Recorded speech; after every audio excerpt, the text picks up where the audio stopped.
দুর্ধর্ষকর কাণ্ড, যেখান থেকে আমরা মহিলারা প্রশ্ন তুলতে বাধ্য হব যে আজও কি আমরা স্বাধীন? স্বাধীন কি আমাদের ভারতবর্ষ? রাজা রামমোহন রায়, বিদ্যাসাগর, এনারা কি এই দেশেরই স্বপ্ন দেখে গিয়েছিলেন? এই দেশের কথা ভেবেই কি আমাদের বিধবা বিবাহ নারীর বিরুদ্ধে লড়েছিলেন? আর সেই কথা ভেবেই আরজি করের যে দুর্ধর্ষক কাণ্ড, টিচার্স ডের শুভেচ্ছা তো জানাবই, সেটা জানিয়ে আমি আমার স্বরচিত একটি কবিতা আবৃত্তি করছি। কবিতা আরজি কর কাণ্ড।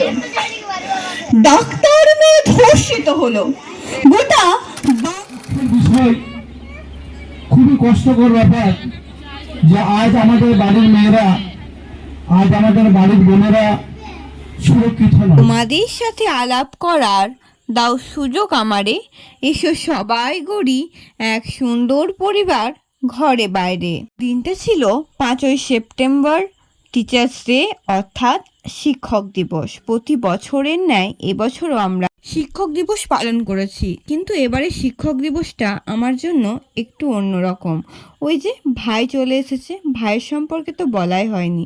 ভাই আর আমি 1 বছরের ছোট বড়, মানে আমার সুখ দুঃখ, আমাকে কোথাও নিয়ে আসা যাওয়া, যখনই আমি বিপদে পড়ি সব কিছুতেই ও আছে। ওকে এতদিন দেখানো হয়নি, ও একটু ব্যস্ত ছিল তাই। তবে এই যে আজ দেখিয়ে দিলাম। এবার আমরা কোথায় যাচ্ছি সেটা বলি। এবছর শিক্ষক দিবসে আমাকে কবিতা বলার জন্য একটা টিচার্স ডে সেলিব্রেশনের যে সাংস্কৃতিক অনুষ্ঠান, সেখানে আমাকে কবিতা বলার জন্য আমন্ত্রণ জানিয়েছিলেন। আমি কোনোদিনই স্যারের কাছে পড়িনি, কিন্তু তবুও স্যার হয়তো কোথাও থেকে জানতে পেরে আমাকে কবিতা বলার জন্য আমন্ত্রণ জানিয়েছিলেন। আর ভাই বলতে এটা আমার মামার ছেলে। আমার যেহেতু গ্রামেই মামার বাড়ি, তাই আমি ওকে সবসময়ই পাই। অন্যদিন তো যেহেতু বাইকে যাই তখন সামনের দিকের ভিডিও নেওয়া হয়, আর সাইকেলে যাচ্ছি তাই পিছন দিকের ভিডিওটা নিচ্ছিলাম। আমার বাড়ি থেকে খুব বেশি দূরে নয়, খুব কাছেই ছিল স্যারের বাড়ি, আর স্যারের বাড়ির সামনে এই সাংস্কৃতিক অনুষ্ঠানটা অনুষ্ঠিত হচ্ছে। অত্যন্ত দুঃখের বিষয়, খুবই কষ্টকর ব্যাপার যে আজ আমাদের বাড়ির মেয়েরা, আজ আমাদের বাড়ির বোনেরা সুরক্ষিত নয়।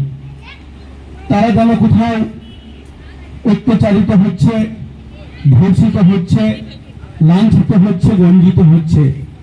তাই আমার মনে হয় আমার এই যে ইংলিশ টিউটোরিয়াল হল, সেই টিউটোরিয়ালের পক্ষ থেকে মহিলা ডাক্তার, 3য় বর্ষের ছাত্রী, 3য় বর্ষ সম্পন্ন হলেই সে একজন চেস্ট স্পেশালিস্ট ডাক্তার পরিণত হলো।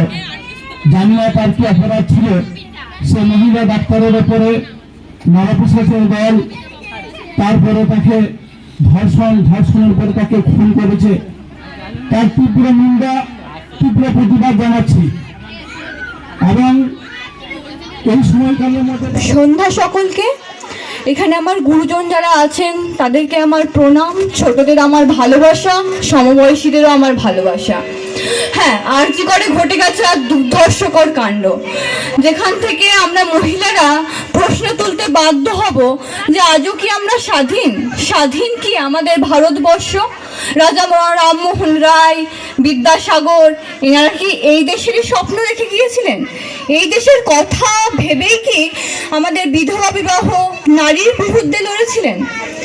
আর সেই কথা ভেবেই আরজি করের যে দুর্ধর্ষক কাণ্ড, টিচার্স ডের শুভেচ্ছা তো জানাবই, সেটা জানিয়ে আমি আমার স্বরচিত একটি কবিতা আবৃত্তি করছি।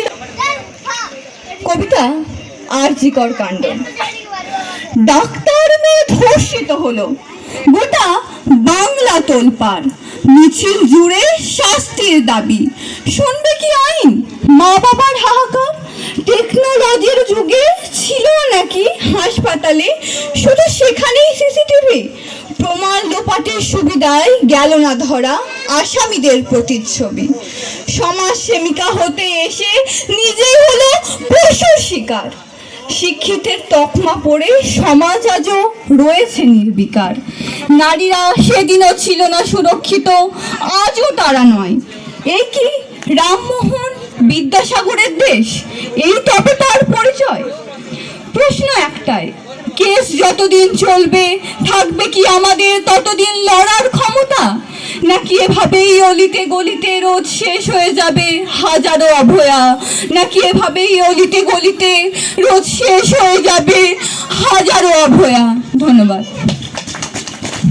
সাংস্কৃতিক অনুষ্ঠান মানে এই ছিল না যে আরজিকর কাণ্ড, আমাদের তিলোত্তমা অভয়ার কথা আমরা ভুলে যাব। এখানে সাংস্কৃতিক অনুষ্ঠানে প্রত্যেকটা নাচে গানে আবৃত্তিকে আরজিকরের কাণ্ডকে তুলে ধরা হয়েছিল। প্রতিটা বক্তৃতাতে আরজিকরের তিলোত্তমার প্রতিবাদের কথা তুলে দেওয়া হয়েছিল। প্রতিটা মঞ্চ হোক তিলোত্তমার মনের আওয়াজ। দেখি আজ পাখিদের পূজনে বাবা আছে মা আছে দুই পাশে দুজনে ওই ঘরে ঘুম বলে দিদি আছে বেরুন পুতুলের টুনটা কপিরাইটের জন্য আমি হয়তো গানগুলো দিতে পারলাম না, কিন্তু তোমরা হয়তো পোশাক আশাক দেখে বুঝতেই পারছো যে আধুনিক সেরকম কোনো গানে এখানে সাংস্কৃতিক অনুষ্ঠান করা হয়নি। ভূত ধরা খড় বরসা কাটিতে কাটিতে ধান এলো বরসা একখানি ছোট ক্ষেত আমি একেলা চারিদিকে বাঁকা জল করিছে খেলা পরপারে দেখিয়া কোথায় চিনি উহারে ওগো তুমি কোথায় যাও কোন বিদেশে বারেক ভিড়াও তরি কুলেতে এসে যেও যেথা যেতে চাও যারে খুশি তারে দাও শুধু তুমি নিয়ে যাও খনি খেসে আমার সোনার ধান কুলেতে এসে যত চাও তত লাও তরুণী বাড়ে আর আছে আর নাই প্রতিটি দেশে দেশে শিক্ষকের ভূমিকা যথেষ্ট এবং তাদের মর্যাদা যথেষ্ট এবং সেই শিক্ষকদের যথাযোগ্য মর্যাদা আজ লঙ্ঘিত হচ্ছে। তাদের এই অনুষ্ঠানে এনারা ছিলেন অতিথি, তো এনাদের বক্তব্যও ছিল খুব সুন্দর। এনারা বলছিলেন আগেকার কেমনভাবে শিক্ষক দিবস পালন হয়, আর এই যে আমাদের সাংস্কৃতিক অনুষ্ঠানের মধ্যে ভারতবর্ষ যে বিবিধের দেশ তার প্রমাণ সাঁওতালি নৃত্য। অনুষ্ঠানে উপস্থিত ছিলেন নিউজ রিপোর্টাররাও। একের পর এক অনুষ্ঠান এগিয়ে যাচ্ছিল কবিতা, আবৃত্তি, নৃত্য, গান, বক্তৃতা এসবের মধ্য দিয়ে। কবিতা বলে শোনাচ্ছি কবিতার নাম আগাম কবিতার লেখকের নাম শঙ্খ ঘোষ ঘুম থেকে দেখলে পাখিদের কোদনে বাবা আছে মা আছে দুই পাশে দুজনে এই ঘরে ঘুম করে দিচ্ছে বের করে পুতুলের টোকদান নেচে উঠে এই ঘরে এইদিকে আরাম ওইদিকে শুনলাম সব আছে আজকে আরাম। অনেক ক্ষুদে শিল্পীও এখানে ভাগ নিয়েছিল, তবে তারা তিলোত্তমার বিষয়ে সেরকম কিছু করেনি। মঞ্চে হোক নবীন শিল্পীদের আবির্ভাব। আবারও সকলকে আমি এখন যে কবিতাটি আবৃত্তি করতে চলেছি সেটি আমার মেঘবলাকা বইয়ে বা সংকলনে বেরিয়েছে, তো সেই কবিতাটি আবৃত্তি করতে চলেছি। কবিতার নাম ইঁদুর দৌড়। আধুনিক পড়ুয়ারা আদৌ কি পড়ার জন্য বা জানার জন্য বাঁচে? হিংসা আর উপরে উঠবার ইঁদুর দৌড়ে সবাই র্যাঙ্কের দিশারি খোঁজে। 2 বছর আগে মাধ্যমিক বা উচ্চ মাধ্যমিকে ছেলেটাকে রেখেছে কি কেউ মনে? টিভির পর্দায় কয়েক ঘন্টা যাবত র্যাঙ্কারদের মুখ দেখিয়ে টিআরপি কেনে। মাধ্যমিক পড়ুয়াটা র্যাঙ্কে এসেছে, করেছে রেজাল্ট তাক লাগানো। আর্টস কমার্স কোনো সাবজেক্ট হলো, তাই সায়েন্সটাই হলো চাপানো। এই 2 বছর প্রচণ্ড দামি, লাখ টাকার কোচিং দিতে হবে, তবেই তো ছেলে ডাক্তার, ইঞ্জিনিয়ার অথবা র্যাঙ্কের খাতায় স্থান পাবে। কোচিং নিতে যাচ্ছে ছেলে ভিন্ন শহরে, বাবা মায়ের কথা আশা যেন সে ডাক্তার ইঞ্জিনিয়ার হয়ে বাড়ি ফেরে। পাড়ার লোক আত্মীয় স্বজন বললে সবাই মেধাবী ছেলে, সে নাকি ভীষণ ভালো। ভালো পড়াশোনা করলেই কি তবে ভালো ছেলে মেয়ের সঙ্গ হলো? কেউ বা কোচিংয়ে খাটলো প্রচুর, কেউ ধরলো মদ সিগারেটের নেশা, কেউ বা গেল ডিপ্রেশনে, কেউ হারালো দিশা। বছর ঘুরে পরীক্ষা হলো, বেরোলো তার ফলাফল। কেউ বা আছে নিরাশ মনে, কেউ বা হলো সফল। কারোর ছেলে আইআইটি পেল, কারোর বা র্যাঙ্কে হলো স্থান, কেউ বা করলো ক্র্যাক নিট, আবার কেউ হারালো প্রাণ। পড়ুয়াদের ইঁদুর দৌড় থেকে বিরত রেখে শিক্ষার আসল আলো জ্বালান। না হলে নিভবে শিক্ষার প্রদীপ, নামই হবে সব বিদ্যান, না হলে নিভবে শিক্ষার প্রদীপ, নামই হবে সব বিদ্যান। ধন্যবাদ। সায়নী মণ্ডল, সে এখন কলেজে পড়ছে, সে নিজে কবিতা লিখছে, তার কবিতা ছাপানো হচ্ছে, গর্বের বিষয়।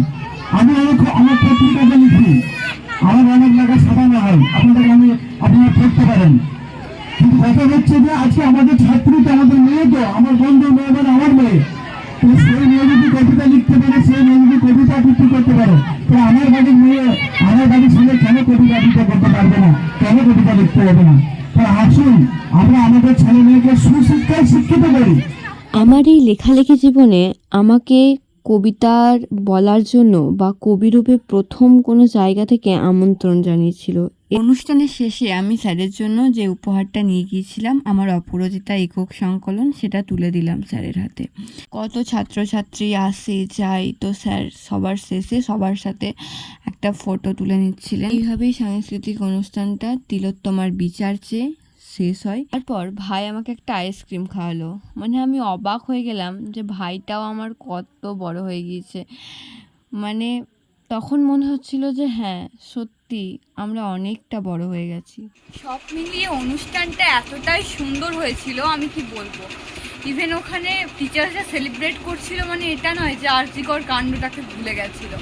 আরজিকর কাণ্ডটাকে মাথায় রেখে আর সমস্ত ক্ষুদে শিল্পীদের একটা তাদের নিজস্ব যেই প্রতিভা সেটাকে তুলে ধরতেই এই অনুষ্ঠানের উদ্যোগ। আর আমি স্যারের কাছে কোনোদিনই পড়িনি, কিন্তু স্যার যে আমাকে এভাবে আমন্ত্রণ জানিয়েছিল, আমি তার জন্য অনেক অনেক অনেক আপ্লুত। আর পুরো ভিডিওটা তো তোমরা হয়তো দেখলেই যে অনুষ্ঠান কিভাবে হয়েছে না হয়েছে। আমার তো ভীষণ ভালো লেগেছে। আমি পুরো অনুষ্ঠান শেষ করে এসেছি। শিক্ষকরা তো আমাদের জীবনের আলো বলতে পারা যায়, মোমবাতি বলতে পারা যায়। মানে তারা নিজেদের যত বয়স বাড়ে, তারা নিজেদের বয়স বাড়ার সাথে সাথে বয়স যখন বাড়ে তখন নিজেদের তো আয়ুটা কমতে থাকে। তো তারা ওই এক ফোঁটা করে জ্ঞান সমস্ত স্টুডেন্টদেরকে দিয়ে তাদের মোমবাতিটাকে আরও বৃদ্ধি করে তোলে, শিক্ষার জ্ঞানে ভরিয়ে তোলে। তো সমস্ত টিচারকে আমার শিক্ষক দিবসের অনেক অনেক শুভেচ্ছা, অভিনন্দন, আমার প্রণাম। আর কি বলবো, পুরো ভিডিওটাতে হয়তো তোমরা দেখলেই। সবাই ভালো থেকো, সুস্থ থেকো, সাবধানে থেকো। নিজেদের টিচাররা যে আমাদের জন্য কি করেছে সেটা সবসময় মনে রেখো। অন্তত নিজেদের জীবনে যখন সাফল্যতা পাবে টিচারদেরকে জানাতে ভুলো না, কারণ তারাও তোমার সাফল্যতাটাই তাদেরও একটা মস্ত বড় পাওনা। আর আমাদের গোটা পৃথিবীর একটা জিনিস হচ্ছে আমাদের কাছে শিক্ষণীয়। তাই সবাই শিক্ষক বা শিক্ষিকা। সুনির্মল বসুর ওই কবিতাটা আছে না, বিশ্বজোড়া পাঠশালা মোর সবার আমি ছাত্র, নানানভাবে নতুন জিনিস শিখছি দিবারাত্র। তাই গোটা পৃথিবী হচ্ছে আমাদের কাছে একটা শিক্ষক বা টিচারের সমান। তাই নিজেদের টিচার, মা বাবা সবাইকে যেমন সম্মান দাও, প্রকৃতিকেও সম্মান দাও। এটুকুই বলবো, কথা লেগে যাচ্ছে। টাটা, সবাই ভালো থেকো।